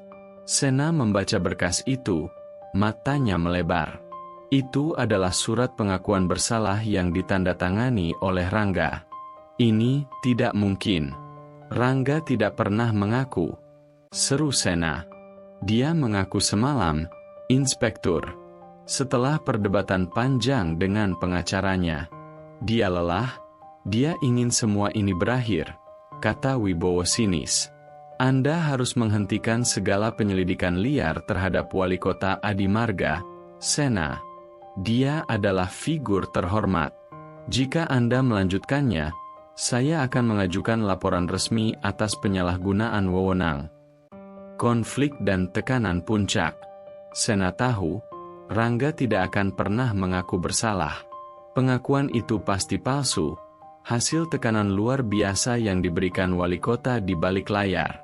Wali kota tidak hanya menjebak, dia kini mencoba membungkus seluruh kebohongannya dan menguburnya bersama Rangga. Sena segera mendatangi sel Rangga untuk terakhir kalinya sebelum kasus ditutup. "Rangga, kenapa kamu menandatangani pengakuan ini?" Sena menunjukkan surat itu melalui jeruji. Rangga menatapnya dengan mata kosong, lelah. "Saya tidak punya pilihan, Inspektur. Mereka mengancam akan menyakiti satu-satunya orang yang masih peduli pada saya. Seorang sepupu jauh di Bandung. Mereka bilang, jika saya tidak mengakhiri sandiwara ini, sepupu saya yang akan jadi korban ke-10. "Siapa yang mengancammu, Rangga?" "Wali kota." "Bukan dia, tapi orangnya. Orang itu datang semalam. Dokter yang bekerja untuk wali kota, Dr. Hasan. Dia bilang dia tahu segalanya. Dia bilang dia yang meniru jalan kaku saya dan menaruh patung itu. Dia bilang dia adalah malaikat pencabut nyawa yang diutus wali kota." Wajah Rangga kini dipenuhi amarah yang membara di bawah lapisan keputusasaan. Dia bilang, "Wali kota ingin saya melihat sendiri bagaimana kebenaran dikalahkan. Dia ingin saya membusuk di sini, dihukum oleh kebohongan yang saya benci. Wali kota sudah menang, Inspektur. Dia sudah menjebak saya dan membunuh 9 orang dengan sangat keji, hanya untuk menyembunyikan sindikatnya." Sena meremas surat pengakuan itu di tangannya. Tekanan kini berada di puncaknya. Waktunya habis. Wali kota Adimarga, dibantu Dr. Hasan, telah menciptakan panggung yang sempurna dan siap menjatuhkan tirai. "Tidak, Rangga. Wali kota belum menang," kata Sena, matanya berkilat tekad baja. Dia meninggalkan kancing jasnya. Dia meninggalkan jejak bedah. Dia menggunakan Dr. Hasan, rekannya yang lama, yang mudah dilacak. Dia begitu yakin akan menang, sehingga ia menjadi ceroboh. "Aku tidak akan membiarkan kebohongan ini jadi hukum." Sena keluar dari sel. Ia tahu, langkah berikutnya adalah langkah terakhir. Ia harus menantang wali kota secara langsung, membawa semua bukti rahasia yang ia kumpulkan, kancing jas, koneksi yayasan, dan sayatan bedah, sebelum kebenaran dikubur selamanya. Pertarungan kini beralih dari mencari bukti, menjadi mengeksekusi keadilan. Surat pengakuan bersalah yang ditandatangani Rangga bukan tinta di atas kertas. Itu adalah kapitulasi jiwa. Itu adalah harga yang harus ia bayar demi keselamatan sepupu jauhnya di Bandung, satu-satunya ikatan darah yang tersisa. Ancaman Dr. Hasan, kaki tangan wali kota Adi Marga, sangat jelas. Hidup Rangga mungkin berakhir di balik jeruji, tapi hidup sepupunya akan berakhir di meja bedah sindikat. Pilihan Rangga bukanlah antara kebebasan dan penjara, melainkan antara harga diri dan kasih sayang.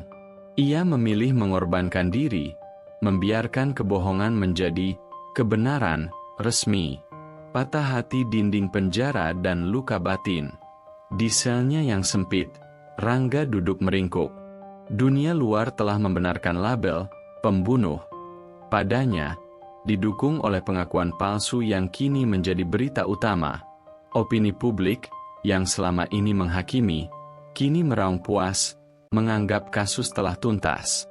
Rangga, dalam hati aku selalu ingin memahat kejujuran, tapi kini aku menjadi pahatan terbesar dari kebohongan. Aku bukan hanya mengkhianati kebenaran, aku mengkhianati diriku sendiri. Rasa bersalah atas kegagalan masa lalu, saat ia gagal melindungi narasumbernya, kini berlipat ganda, membebani jiwanya hingga nyaris patah. Ia telah lari dari masa lalu, hanya untuk tersandung dan jatuh ke dalam jebakan yang dirancang oleh hantu masa lalunya sendiri. Sipir pintu selnya terbuka, dan muncul Kompol Wibowo, wajahnya menyeringai puas. Nah, Rangga, akhirnya, kamu bertindak waras. Mengapa tidak dari dulu? Kamu bisa menghemat banyak waktu kami, ujar Wibowo, melemparkan koran ke lantai sel. Foto besar Rangga terpampang di halaman depan, diapit judul bombastis. Semua sudah selesai, Kompol? Tanya Rangga, suaranya terdengar hampa, seperti sumur kering. Ya, suratmu sudah diproses. Besok berkas diserahkan ke kejaksaan. Paling-paling kamu dapat hukuman seumur hidup, atau hukuman mati, mengingat jumlah korbanmu. Wibowo tertawa kecil, tawa yang menusuk gendang telinga Rangga. Sungguh, aku tidak menyangka seorang seniman bisa menjadi sebegitu keji. Kau menipu mereka dengan janji penggandaan uang, lalu membunuh mereka dengan sadis. Tapi ya sudahlah, keadilan sudah ditegakkan. Keadilan. Rangga mengangkat kepala, matanya yang lelah menatap Wibowo. Anda menyebut ini keadilan, Kompol? Saya hanya menandatangani kertas, tapi saya tahu persis siapa yang merangkai setiap kata dan setiap kebohongan di sana. Anda hanya boneka yang bergerak sesuai benang wali kota Adi Marga. Wibowo tersentak, wajahnya mengeras. Jaga mulutmu, Rangga. Kau sudah mengaku. Wali kota Adi Marga adalah orang yang terhormat. Jika kau terus menyebar fitnah, akan kubuat hidupmu di penjara lebih menderita dari yang kau bayangkan. Anda takut, Kompol? Rangga tersenyum pahit. Ketakutan Anda jauh lebih jujur daripada semua kesimpulan di berkas itu. Anda tahu bahwa saya adalah kambing hitam, tetapi Anda memilih menutup mata karena takut kehilangan jabatan dan kehormatan semu. Itu yang paling menyakitkan, Kompol. Melihat bagaimana orang-orang baik menjual nurani mereka demi wali kota itu. Wibowo tidak membalas. Ia hanya berbalik dan membanting pintu sel dengan keras, meninggalkan Rangga dalam keheningan yang menyesakan, ditemani berita kebohongan di koran. Jam pasir mengalir manuver berisiko Inspektur Sena. Sementara Rangga terpuruk, di luar sel, Inspektur Sena berpacu melawan tenggat waktu. Pengakuan palsu Rangga adalah serangan balik terberat dari wali kota Adi Marga. Itu adalah dinding penutup yang dibangun wali kota untuk mengubur kasus ini hidup-hidup. Sena tahu, ia tidak punya waktu lagi untuk berhati-hati. Ia harus menggunakan hari terakhir penahanan Rangga sebelum berkas diserahkan, sebagai pancingan yang mematikan. Ia memanggil Nanda dan meletakkan kancing jas berinisial AM di meja. Wali kota berpikir dia sudah menang. Dia sudah memaksa pengakuan dan menutup kasus dengan narasi yang dia mau, kata Sena. Tapi dia lupa bahwa orang yang yakin akan menang cenderung menjadi ceroboh. Apa rencana kita, Inspektur? Besok pagi berkas diserahkan, tanya Nanda, nadanya cemas. Kita akan membuat wali kota Adimarga berpikir bahwa kancing jas ini, satu-satunya bukti fisik yang menghubungkannya dengan TKP, sudah jatuh ke tangan media, jelas Sena. Wali kota tidak takut pada polisi lokal. Dia takut pada publik dan kehancuran reputasinya. Kita akan menyerang titik terlemahnya, kesombongan dan citra. Rencana Sena sederhana namun berisiko tinggi. Nanda akan menyebarkan rumor anonim ke beberapa jurnalis investigasi terpercaya, bukan tentang wali kota secara langsung, tetapi tentang kancing jas wali kota yang ditemukan di TKP dan menghilang dari daftar barang bukti. Kita tidak menuduh. Kita hanya menanamkan keraguan. Jika wali kota tahu kita punya kancing itu, atau lebih parah, jika ia berpikir media akan menguak kancing itu besok pagi, dia akan panik. Pria yang panik cenderung melakukan kesalahan bodoh, tegas Sena. Nanda tampak ragu. Tapi, Inspektur, jika rencana ini gagal, wali kota bisa menghancurkan karir kita, bahkan membahayakan nyawa kita. Aku tahu risikonya, Nanda. Tapi jika kita membiarkan Rangga dihukum, kita bukan hanya mengubur satu kasus. Kita membiarkan sindikat perdagangan organ terus beroperasi di Cianjur, bersembunyi di balik jubah, amal, wali kota. Harga untuk tidak melakukan apa-apa jauh lebih mahal. Topeng komedi dan tragedi panggung terakhir sebelum pengungkapan. Malam itu, Cianjur terasa mencekam. Rumor tentang bukti tersembunyi yang hilang mulai berdesir di kalangan jurnalis. Wali kota Adimarga, yang sedang menikmati pesta kemenangannya di rumah dinas, tiba-tiba menerima telepon dari seorang stafnya yang panik. Staf, Bapak Wali Kota, kabar buruk. Ada rumor gila beredar. Mereka bilang ada bukti kunci yang ditemukan di TKP dan disembunyikan Kompol Wibowo. Katanya, kancing jas mewah dengan inisial Bapak. Wali Kota Adimarga tersentak. Gelas anggurnya hampir tumpah. Wajahnya yang semula tenang berubah menjadi topeng kemarahan. Ia ingat kancing yang hilang itu. Ia mengira sudah aman. Ia yakin ia telah membersihkan semua jejak. Sena, Inspektur Sena gila itu, geram wali kota. Ia tahu hanya Sena yang memegang kancing itu. Ia menyadari manuver busuk Sena yang menggunakan media sebagai alat ancaman. Wali kota segera memanggil Dr. Hasan. Wali kota Adimarga, Dr. Hasan, Rangga sudah mengaku, tapi Sena tidak berhenti. Dia menyebar rumor tentang kancing jas saya yang hilang. Kita harus menghabisi Sena dan kancing itu sebelum subuh. Jangan biarkan dia membongkar operasi kita. Dr. Hasan, tenang, wali kota. Sena hanyalah seorang idealis bodoh. Saya akan mengurusnya. Tapi di mana ia menyembunyikan kancing itu? Wali kota Adimarga, aku tidak tahu. Tapi cari dia sekarang. Dan pastikan dia bungkam selamanya. Malam ini adalah malam terakhir baginya untuk bernapas lega. Di sisi lain, Sena telah memprediksi kepanikan wali kota. Setelah mengirim Nanda untuk menyebar rumor, ia tidak pulang. Ia malah pergi ke tempat yang paling tidak terduga, klinik bekas Dr. Dharma, markas Yayasan Karya Bakti yang sekarang diselubungi misteri. Sena berdiri di depan gerbang klinik yang gelap, memegang pistol dinasnya. Ia tahu Dr. Hasan akan datang ke sini. Dr. Hasan, si malaikat pencabut nyawa, wali kota, pasti akan kembali ke sarangnya jika merasa terancam. Sena, Dalam hati Rangga, kamu sudah melakukan tugasmu. Kamu bertahan dalam kegelapan. Sekarang giliranku. Aku akan menggunakan kancing sialan ini sebagai umpan untuk membawa kebonohanmu keluar dari penjara. Saat Sena bersiap memasuki klinik, ia mendengar deru mobil mendekat dengan kecepatan tinggi. Dokter Hasan telah tiba. Sena bersembunyi di balik pepohonan rindang. Ini bukan lagi penyelidikan, ini adalah perburuan. Pintu menuju pengungkapan plot twist telah terbuka lebar. Klimaks sudah di depan mata. Lampu sorot mobil yang dikendarai Dr. Hasan menyibak kegelapan klinik lama Dr. Dharma, markas tersembunyi Yayasan Karya Bakti. Tempat itu, yang seharusnya menjadi simbol amal, kini terasa seperti sumur kejahatan yang memancarkan hawa dingin.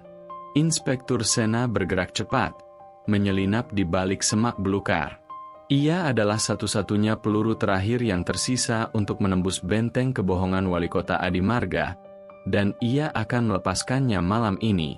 Simbol benturan konfrontasi di sarang laba-laba. Dr. Hasan, seorang pria bertubuh kekar dengan wajah cerdas namun mata yang dipenuhi kecemasan, keluar dari mobilnya. Ia segera menuju pintu belakang klinik, yang tersembunyi dan tertutup terali besi. Hasan, berhenti di tempat. Suara Sena menggelegar dari kegelapan. Dr. Hasan membeku, tangannya terangkat dari kunci pintu. Ia berbalik, matanya liar mencari sumber suara. Siapa di sana? Keluarlah. Sena melangkah keluar, pistol di tangannya terarah lurus. Aku sudah tahu, Hasan. Aku tahu kamu yang menaruh bukti palsu di rumah Rangga. Aku tahu kamu yang meniru gerakannya untuk disaksikan Ibu Tini. Aku tahu kamu yang mengancamnya untuk menandatangani pengakuan palsu. Dr. Hasan tertawa sinis, tawa yang terdengar seperti gesekan besi berkarat. Sena, kamu sungguh detektif murahan. Selalu mencari jalan yang paling sulit. Rangga itu sudah mengaku, dia yang membunuh. Semua sudah selesai. Tidak selesai, Hasan, balas Sena, nadanya tenang namun mematikan. Aku tahu apa yang sebenarnya terjadi di sini. 9 korban itu bukan mati karena jampi. Mereka mati karena sayatan bedahmu.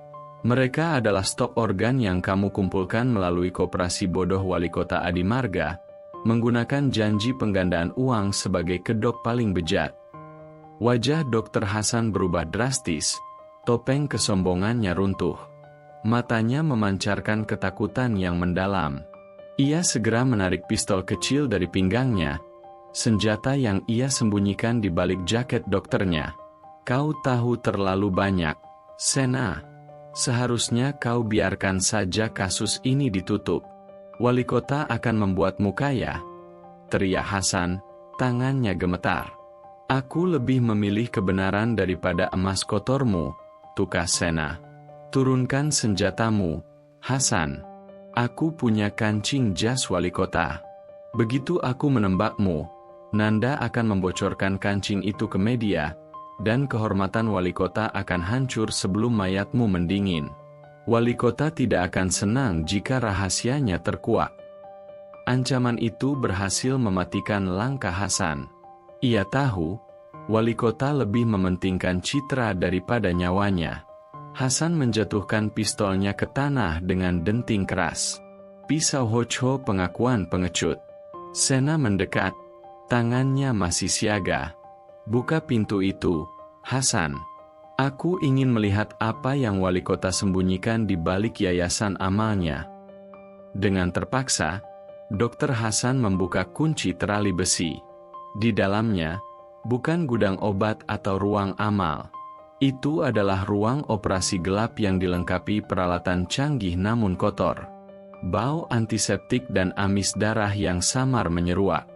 Di sudut ruangan, terhampar rak-rak pendingin yang seharusnya menyimpan vaksin, namun isinya adalah kotak-kotak berlabel kode yang Sena yakin berisi organ manusia. Ini sindikat perdagangan organ, bukan? Kamu, seorang dokter, menggunakan janji palsu dan penderitaan orang untuk mengambil bagian dari mereka. Suara Sena penuh jijik. Dr. Hasan, yang kini seperti tikus terpojok, mulai berbicara, suaranya tercekat. Ini bukan ideku sepenuhnya. Wali kota yang merancangnya. Dia butuh uang cepat untuk menutupi hutang lama dan membiayai kampanye politik besarnya.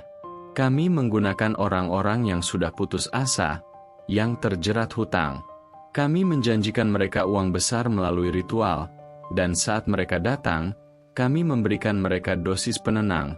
Lalu kamu melakukan sayatan halus itu, potong Sena.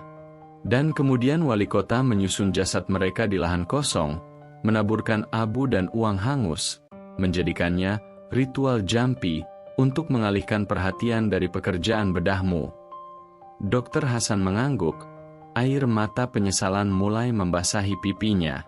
Dia, wali kota itu jenius kejahatan. Dia tahu bagaimana menggunakan mitos. Dia tahu bagaimana menggunakan kelemahan manusia. Dia adalah pematung kegelapan. Sena. Dia memahat kebohongan yang sempurna. Dan Rangga? Rangga adalah balas dendamnya yang paling manis, karena Rangga hampir menghancurkannya 7 tahun lalu. Penerima telepon plot twist. Wali kota muncul ke permukaan. Tepat ketika Dr. Hasan hampir mengungkap seluruh jaringan sindikat mereka, telepon Sena berdering. Itu nomor pribadi wali kota Adimarga. Sena memberi isyarat kepada Dr. Hasan untuk diam, lalu mengangkat telepon. Sena, Inspektur Sena. Wali kota Adimarga, suara berat, menahan amarah. Sena, di mana kau? Dan di mana kancing jas saya? Jika kau berani main-main dengan media, karirmu akan kubuat lebih hancur dari reruntuhan. Aku tahu kau yang menyebarkan rumor sialan itu. Sena, saya di tempat kerja, Bapak Wali Kota, sedang memastikan bahwa kancing Anda, beserta pemiliknya, tidak akan hilang dari berkas bukti. Anda ingin tahu di mana kancing itu, Bapak Wali Kota? Datanglah ke klinik lama Dr. Dharma sekarang. Saya punya Dr. Hasan di sini, yang sudah tak sabar untuk menjemput Anda. Seketika keheningan mencekik dari ujung telepon. Wali kota, yang selama ini bersembunyi di balik layar, kini terpaksa melangkah maju. Ia tahu, Dr. Hasan adalah satu-satunya orang yang bisa menghubungkannya langsung dengan sindikat organ dan pembunuhan. Kehancuran reputasinya kini berada di ujung tanduk. Wali kota Adimarga berteriak, "Kau gila, Sena! Jangan sentuh Hasan. Dia adalah staf Yayasan Amal. Kau melanggar hukum. Tunggu aku di sana, keparat. Jangan sentuh siapapun." Wali kota Adimarga, figur yang dianggap terhormat, kepala daerah Cianjur, adalah dalang di balik 9 pembunuhan keji dan sindikat perdagangan organ. Ia menjebak Rangga sebagai balas dendam pribadi dan menggunakan narasi jampi hitam sebagai kamuflase operasi bedah ilegalnya. Mahkota topeng jatuh. 30 menit kemudian, sebuah mobil mewah hitam tiba dengan kecepatan tinggi di depan klinik. Wali kota Adimarga keluar dari mobilnya, tidak lagi mengenakan batik, melainkan kemeja yang kusut, wajahnya memerah karena amarah dan ketakutan. Ia terlihat seperti patung kekuasaan yang mulai mencair di bawah terik matahari kebenaran. Ia menerobos masuk dan melihat Dr. Hasan berdiri di sudut, dikawal oleh Sena. Wali kota tidak memperhatikan Sena, seluruh fokusnya pada Hasan. "Hasan, apa yang kau lakukan? Diam, jangan bicara apa-apa." Wali kota berteriak histeris, melupakan semua martabatnya. "Terlambat, Bapak Wali Kota," kata Sena dingin, muncul dari balik Hasan. "Dr. Hasan sudah bercerita banyak tentang bagaimana Anda merencanakan pembunuhan 9 orang itu, tentang bagaimana Anda mengumpulkan mereka dengan janji palsu, dan bagaimana Anda menggunakan klinik ini untuk panen organ, sementara masyarakat menuduh Rangga si seniman itu, sebagai dukun penipu. Wali kota Adimarga kini tidak bisa lagi berpura-pura. Ia tertawa gila, tawa yang tidak mengandung kegembiraan, melainkan keputusasaan seorang penguasa yang baru saja kehilangan segalanya. Rangga, si keparat itu, dia yang memulainya. 7 tahun lalu, dia hampir menghancurkanku dengan artikel bodohnya. Aku hanya ingin membalas dendam padanya. Sena, aku ingin dia membusuk di sel, dihukum oleh kebenonannya sendiri. 9 orang itu? Mereka hanyalah sampah masyarakat yang mudah ditipu. Mereka hanya pupuk bagi kehidupanku yang baru. Sena maju selangkah, menatap wali kota dengan tatapan tanpa ampun. Anda bukan memahat masa depan kota, wali kota. Anda memahat kuburan. Anda mengambil nyawa dan kehormatan orang lain hanya untuk ambisi pribadi. Kancing jas Anda adalah saksi bisu, dan Dr. Hasan adalah pengakuan hidup Anda. Wali kota Adimarga mencoba menerjang Sena, namun Sena dengan sigap memborgolnya.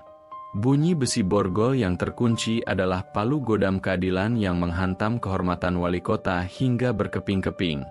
Sena menoleh ke arah Dr. Hasan.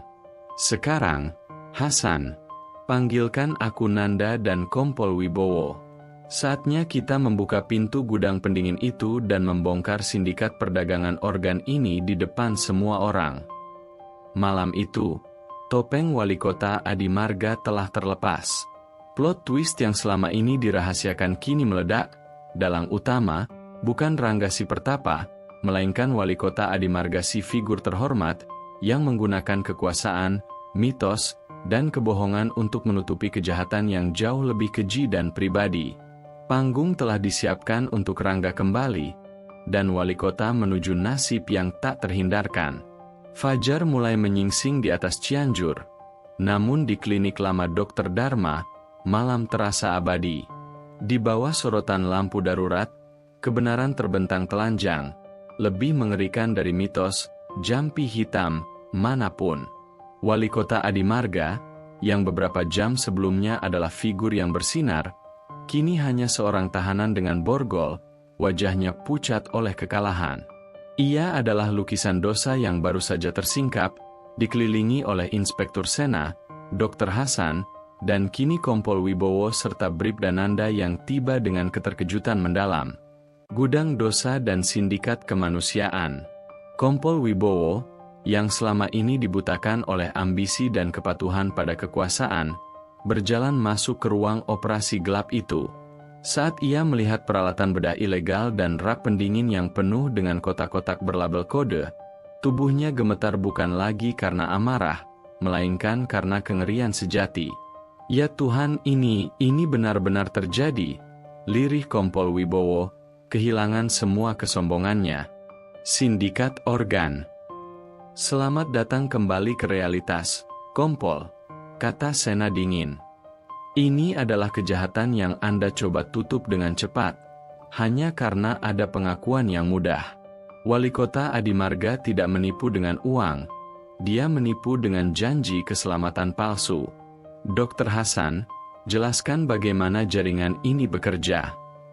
Dr. Hasan, yang kini telah berpindah loyalitas demi mendapatkan keringanan hukuman, berbicara dengan suara serak, menjelaskan detail yang menusuk.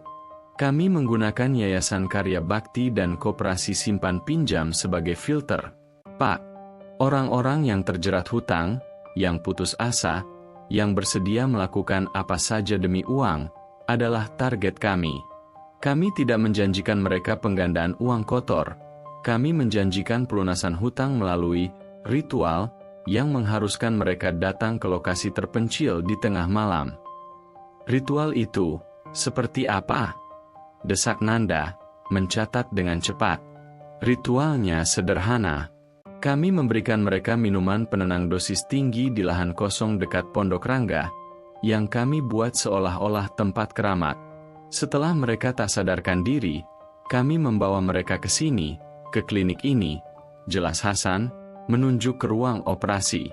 Wali kota memilih siapa yang harus diambil organnya, biasanya ginjal atau kornea.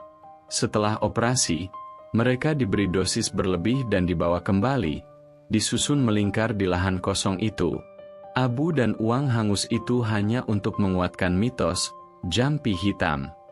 Sena menatap wali kota, yang kini hanya diam, kepalanya tertunduk.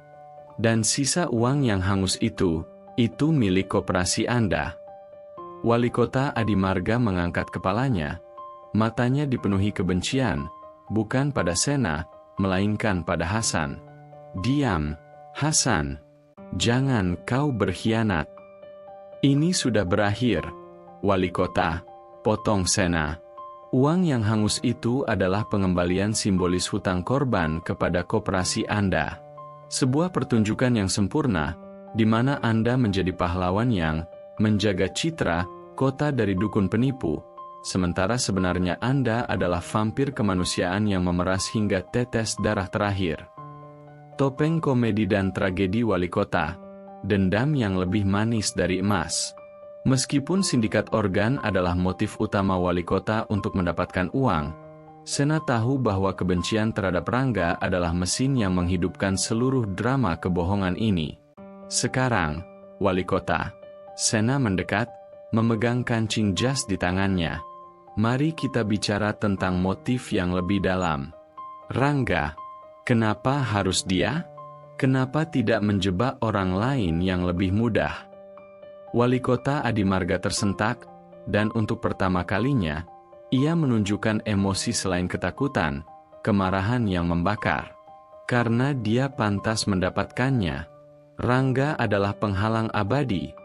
Teriak wali kota, suaranya parau. 7 tahun lalu, artikelnya hampir menghancurkan karirku.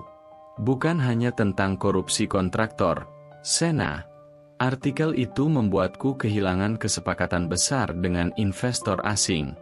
Reputasiku tercoreng. Aku harus menjual asetku, bekerja keras, membangun yayasan ini hanya untuk membersihkan namaku dan memenangkan jabatan ini. Jadi Anda membalas dendam dengan menghukumnya atas kejahatan Anda sendiri? Tentu saja. Itu adalah balasan yang paling setimpal. Aku ingin dia membusuk di sel, dihukum oleh pahatannya sendiri, patung kejujuran yang dia banggakan. Wali kota tertawa histeris, tawa yang menusuk seperti jarum ke telinga semua yang hadir. Aku memastikan semua bukti, termasuk patung, tangan hampa, itu, menunjuk padanya. Aku menggunakan Hasan untuk meniru jalannya. Aku memanipulasi media dan Ibu Tini untuk menguatkan kesaksian palsu. Aku ingin Rangga merasakan bagaimana rasanya menjadi korban fitnah yang dibuat sempurna. Anda adalah manusia yang lebih keji daripada yang kami bayangkan, kata Sena, menggelengkan kepalanya. Anda bukan hanya pedagang organ, Anda adalah pedagang penderitaan. Timbangan 2 langkah hukum dan keterlibatan Kompol Wibowo. Pengakuan wali kota dan Hasan segera direkam, dan gudang pendingin penuh organ menjadi bukti tak terbantahkan. Sena kini beralih kepada Kompol Wibowo, yang berdiri mematung di sudut ruangan. Kompol Wibowo, saya tahu Anda tidak terlibat dalam pembunuhan dan sindikat organ ini. Tapi Anda telah menyalahgunakan wewenang dan menutupi bukti demi wali kota Adimarga. Anda gagal mengusut kasus ini karena dibutakan oleh ambisi Anda, ujar Sena tegas. Kompol Wibowo menundukkan kepala. Saya menyesal, Inspektur. Wali kota menjanjikan saya jabatan kepala Polres. Dia bilang, menutup kasus ini akan menunjukkan loyalitas saya. Saya hanya ingin naik pangkat. Saya tidak tahu bahwa di balik semua itu, ada kekejian seperti ini. Ambisi Anda membuat Rangga kehilangan kebebasannya dan kebenaran nyaris mati. Anda akan menghadapi penyelidikan internal, Kompol. Keadilan harus utuh, tidak boleh ada tawar-menawar, putus Sena. Sena kemudian menoleh pada Nanda. Nanda, segera hubungi Polda. Siapkan tim forensik dan media. Saya ingin seluruh klinik ini dikepung dan dibongkar sebelum matahari terbit sempurna. Dan yang terpenting, rantai 2 memutus rantai kebohongan. Hubungi tahanan. Segera bebaskan Rangga. Dan pastikan Dr. Hasan menghentikan semua ancamannya terhadap sepupu Rangga di Bandung. Mendengar instruksi itu, Wali Kota Adimarga mendadak histeris. Ia meronta dalam borgolnya. "Sena, jangan bebaskan dia. Kau tidak boleh membiarkan dia menang. Dia harus membusuk di sana. Dia harus merasakan bagaimana kebohongan jauh lebih kuat daripada kebenaran." Sena menatap Wali Kota untuk terakhir kalinya, matanya penuh penghinaan. "Kebohongan adalah topeng yang rapuh, Wali Kota. Dan hari ini, topeng Anda telah hancur. Rangga akan bebas, dan Anda akan menghabiskan sisa hidup Anda sebagai pahatan ketakutan yang Anda ciptakan sendiri." Di selnya, Rangga masih meringkuk, bersiap menghadapi hukuman. Tiba-tiba, pintu selnya terbuka. Bukan Wibowo, melainkan Bribda Nanda yang berdiri di sana, tersenyum lega. "Rangga, Anda bebas. Wali Kota Adimarga telah ditangkap. Sindikat perdagangan organnya terungkap," kata Nanda. Rangga berdiri, tubuhnya terasa ringan sekaligus berat. Ia tidak bersorak. Ia hanya merasakan kelegaan yang membanjiri jiwanya, seperti air sejuk yang memadamkan api di dadanya. Ia tidak menang karena kepintarannya. Ia menang karena keteguhan hati seorang penyidik yang percaya padanya. "Inspektur Sena," bisik Rangga. "Dia sedang sibuk membongkar kejahatan di klinik. Dia menunggumu, Rangga. Di luar sel ini, kebenaran menantimu." Dengan langkah yang tidak lagi kaku, langkah seorang pria yang jiwanya baru saja dibebaskan, Rangga melangkah keluar dari penjara. Kebenaran, yang selama ini tersembunyi, kini berdiri tegak di atas kehancuran Wali Kota Adimarga. Cahaya matahari pagi di Cianjur terasa dingin, kontras dengan panasnya berita yang kini menyebar seperti api. Wali Kota Adimarga, ikon kekuasaan yang selama ini tak tersentuh, telah jatuh, terbelenggu dalam jeratan kejahatan yang ia ciptakan. Inspektur Sena berdiri tegak, di antara puing-puing kebohongan dan keruntuhan ambisi seorang tiran. Timbangan 2 kunjungan terakhir ke sel keadilan. Kompleks kantor polisi kini berubah menjadi pusat perhatian nasional. Wali Kota Adimarga dan kaki tangannya, Dr. Hasan, telah dipindahkan ke sel khusus, terpisah dari tahanan biasa. Sebelum menyerahkan berkas resmi ke kejaksaan dan menghadapi sorotan media, Sena merasa perlu melakukan satu kunjungan terakhir ke Wali Kota. Bukan untuk interogasi, melainkan untuk konfrontasi moral. Sena berdiri di depan sel Wali Kota. Wali Kota Adimarga, yang tadi malam histeris, kini terlihat letih, matanya merah, namun masih memancarkan kesombongan yang keras kepala. "Anda datang untuk merayakan kemenangan, Inspektur?" Sinis Wali Kota, menyentuh borgol di pergelangan tangannya. "Selamat, Anda berhasil mengubur karir saya, mengubur kehormatan saya. Semua karena kancing jas kecil dan omong kosong Rangga. Saya datang bukan untuk merayakan, Wali Kota. Saya datang untuk melihat kehancuran yang Anda pahat sendiri." Balas Sena, nadanya tenang, seperti permukaan air yang dalam. "Anda tahu, Anda bisa saja menjadi penguasa yang dicintai. Anda punya kecerdasan, punya karisma. Tapi Anda memilih menjadi pematung kegelapan, menggunakan mitos, jampi hitam, sebagai topeng untuk sindikat yang paling keji. Jampi hitam lebih mudah dicerna, Sena. Aku memberi publik cerita yang mereka inginkan.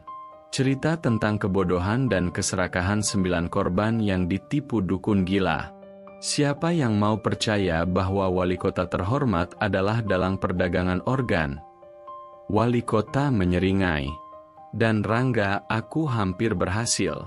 Jika bukan karena ambisi bodohmu." Ambisi saya adalah kebenaran, tegas Sena.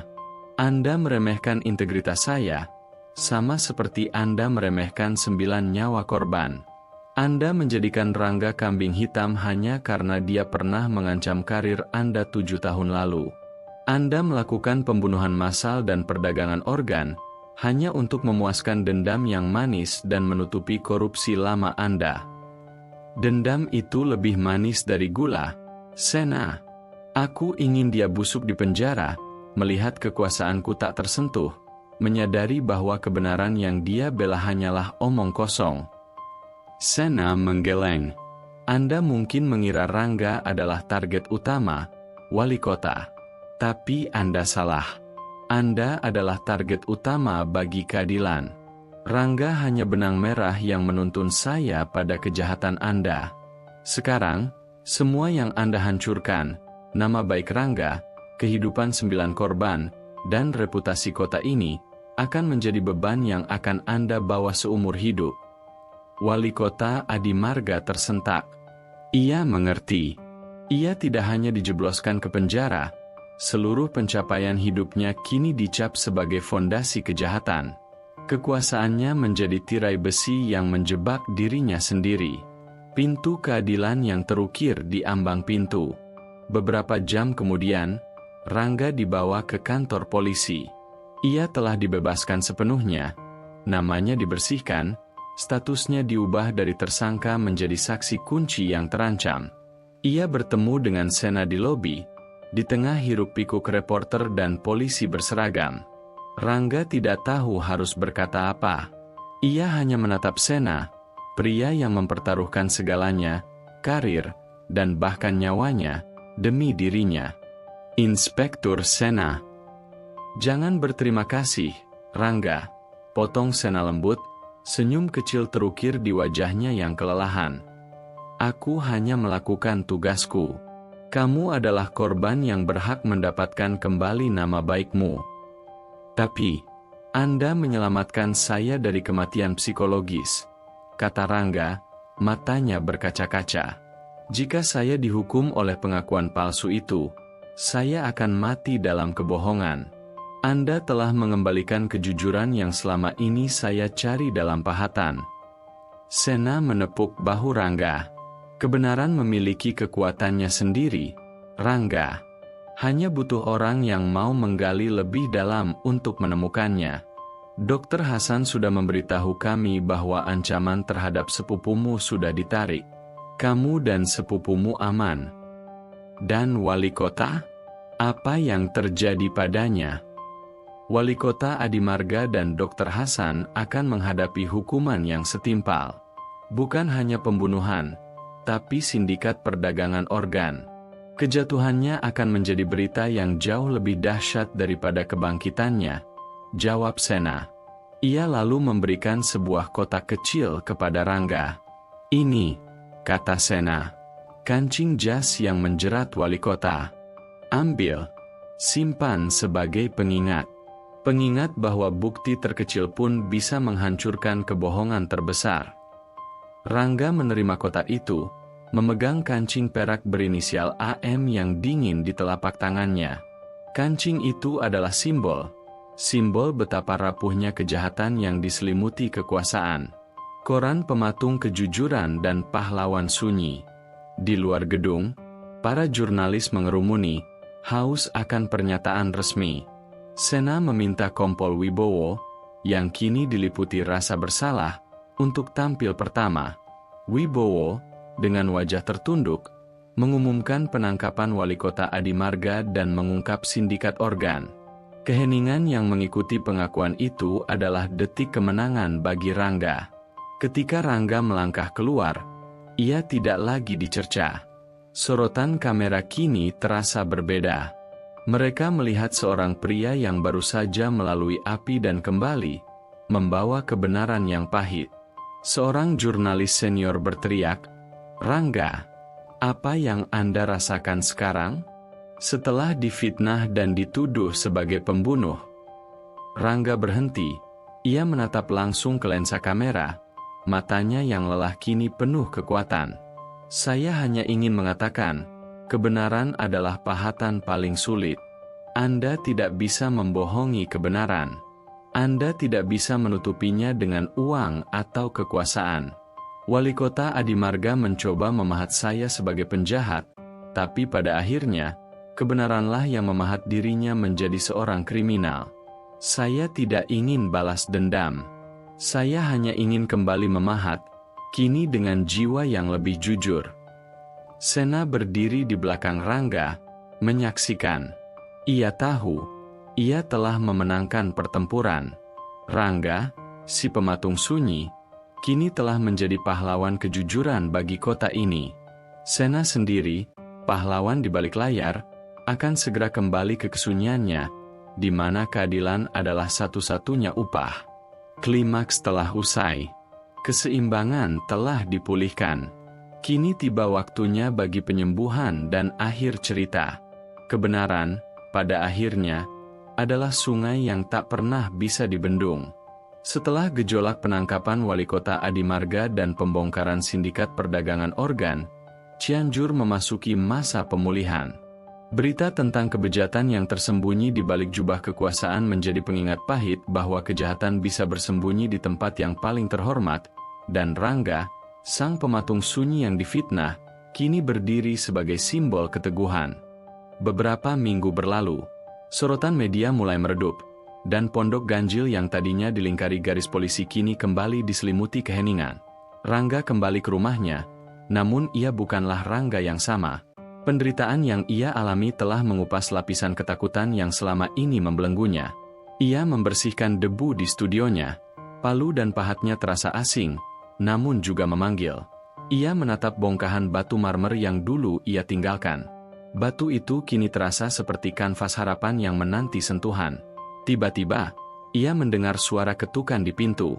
Ia membukanya, dan di sana berdiri Inspektur Sena, mengenakan kemeja kasual yang sudah agak usang, bukan seragamnya yang formal. Di samping Sena, berdiri Bribda Nanda. "Kami hanya mampir, Rangga," kata Sena, tersenyum hangat. "Ingin memastikan kamu baik-baik saja." "Silakan masuk, Inspektur Nanda." Rangga mempersilakan mereka masuk. Pondok itu terasa lebih hidup dengan kehadiran mereka. "Bagaimana keadaan Wali Kota dan Hasan?" tanya Rangga, suaranya tenang. Ia tidak lagi menyimpan dendam, hanya keingintahuan akan akhir dari kejahatan yang melibatkannya. "Wali Kota Adimarga dan Dr. Hasan sedang menjalani proses hukum. Bukti-bukti yang kami temukan di klinik sudah lebih dari cukup," jawab Sena, duduk di bangku kayu sederhana. Kejatuhannya total. Reputasi dan kekuasaannya telah hancur, tinggal menunggu palu hakim. Kompol Wibowo juga dicopot dari jabatannya dan sedang diselidiki internal.